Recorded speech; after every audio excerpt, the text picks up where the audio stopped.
per aquelles coincidències, avui també compartim el dia d'aniversari amb en Jordi Cuixart i em toca molt els pebrots saber que estaré brindant amb la meva família i amb els meus amics i ell estarà en una presó a Soto del Real.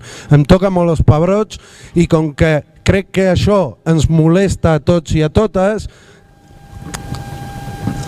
hem de buscar la manera de que aquesta injustícia acabi. I avui en Jordi Cuixart ha fet un tuit agraint les mostres de carinyo i acabava el tuit dient desobediència civil.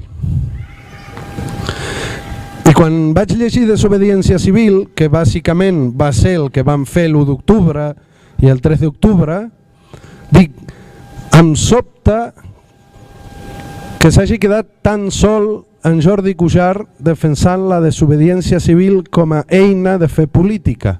Ara ens parlen de taules de negociació, de relators, i aquest senyor al que li demanen 25 anys no està allà per anar a una taula de negociacions, està allà per haver-se rebel·lat contra un estat corrupte i haver dit que a nosaltres no ens mana cap rei, que nosaltres no veïm cap constitució postfranquista i que nosaltres ja hem dit prou. Per això li demanen 25 anys i per això està a la presó. Cada cop més gent sap que existeix el Front Republicà.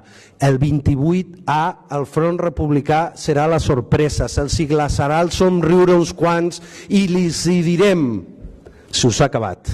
S'us ha acabat. Aquí hi ha gent que no se seurà mai a cap taula de diàleg mentre aquesta taula de diàleg estigui en una presó. Us la mengeu. Nosaltres no seurem mai. Seurem a les autopistes, a les places, als carrers, però no a les vostres taules de diàleg trucades.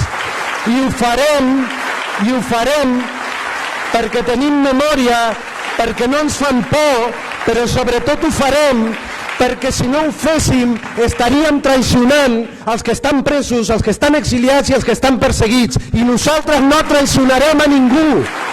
I acabo. Ajudeu-nos, sisplau, ajudeu-nos a trencar el silenci. Ajudeu-nos a trencar el silenci que ens imposen.